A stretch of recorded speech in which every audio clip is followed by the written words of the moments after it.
এবার যাব সহকর্মী হাসিব বিল্লার কাছে। আর্থিকভাবে ভেঙে পড়ছে সমুদ্র উপকূল জেলা পটুয়াখালী, সে বিষয়ে বিস্তারিত জানাবেন আমাদেরকে হাসিব বিল্লা। চলে যাচ্ছি তার কাছে। হাসিব, আমাদেরকে একটু বিস্তারিত জানাবেন যে কি দেখছেন সেখানকার পরিস্থিতি এবং এই দুর্যোগের পর কিভাবে ঘুরে দাঁড়ানোর চেষ্টা করছেন উপকূলবাসী, প্রশাসন কতটা সহায়তা করছে তাদেরকে? গরম গরম রুটি, সাথে সুজির হালুয়া, দুর্দান্ত জুটি। তবে জুটি জমাতে চাই তীর আটা ময়দার সুজি, কারণ তীর ছাড়া আমার চলেই না।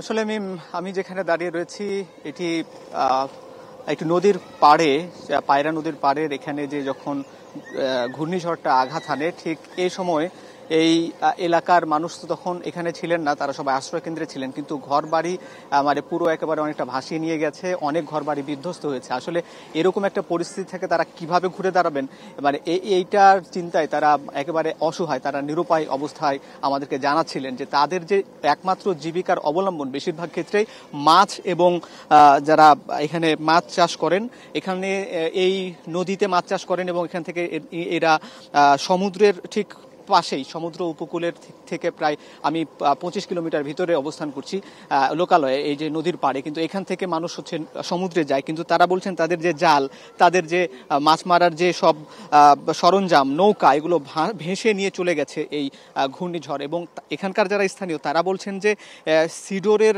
পরে এত বড় ঘূর্ণিঝড় আর দেখেননি। কেউ কেউ বলছেন যে সিডোরের চাইতেও ভয়ঙ্কর রূপ ধারণ করেছিল, কারণ দীর্ঘ সময় এখানে বৃষ্টি হয়েছে এবং দীর্ঘ সময় ধরে ঝড় হয়েছে। আর এই সব ঝড় এবং বৃষ্টির কারণে আপনি নিশ্চয়ই দেখছেন যে এই নদীর পাড়ের যে সব বাড়িঘরগুলো, সে বাড়িঘরগুলোতে কিছুই নেই।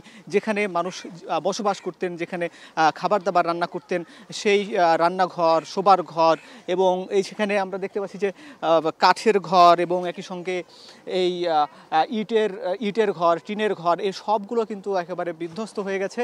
এবং এখানে কেউ কেউ বলছেন যে 8 থেকে 10 ফুট পর্যন্ত পানি উপরে উঠে গিয়েছিল, এবং যখন বাতাস হয় তখন বাতাসের এত তীব্রতার কারণে এই যে আশেপাশের অনেক গাছপালা একেবারে ভেঙে পড়ে গেছে। এবং এখানে যেমনটি বলছিলেন যে স্থানীয় প্রশাসন কি করছে, প্রশাসন মূলত সোমবার এই এলাকায় ঘূর্ণিঝড়টা সবচেয়ে বেশি আঘাত হানে, তারপর মঙ্গলবার স্থানীয় প্রশাসন এই এলাকায় এসেছিল এবং তারপরে তাদেরকে আশ্বাস দেওয়া হচ্ছে ত্রাণের, এবং ত্রাণ বিতরণ কার্যক্রমের জন্য আজকেও আমরা দেখতে পাচ্ছি যে পৌরসভা থেকে বেশ কিছু কর্মী এসেছেন এই ত্রাণ দেওয়ার জন্য, এদেরকে একটা লিস্ট করার জন্য। কিন্তু এখানকার স্থানীয় লোকজন বলছেন যে আসলে তাদের ত্রাণ প্রয়োজন নেই, তাদের প্রয়োজন বাঁধ।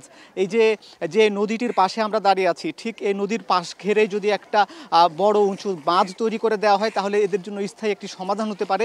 যেসব ঘূর্ণিঝড় জলোচ্ছ্বাস যাই আসুক না কেন, তারা কিছুটা হলেও তাদের ঘর বাড়ি তারা রক্ষা করতে পারবেন। এবং এই এলাকায় প্রায় কিন্তু 3 লাখের বেশি মানুষ ক্ষয়ক্ষতি হয়েছে এবং অনেক প্রায় 6 লাখের মতো মানুষের ঘর বাড়ি বিধ্বস্ত হয়েছে, এবং তার মধ্যে প্রায় 80,000-এর মতো বেশি বাড়ি ঘর একেবারে পুরো বিধ্বস্ত হয়েছে। এবং তারা বলছেন যে এখানে মূলত আরেকটি বিষয় জানিয়ে রাখি, প্রধানমন্ত্রী আগামীকাল এদেরকে ত্রাণ বিতরণের জন্য আসবেন এবং এই এলাকাগুলো পরিদর্শন করবেন, তাদের কথা শুনবেন এবং তারাও প্রধানমন্ত্রীকে জানাবেন এই এলাকার দুঃখ কষ্ট।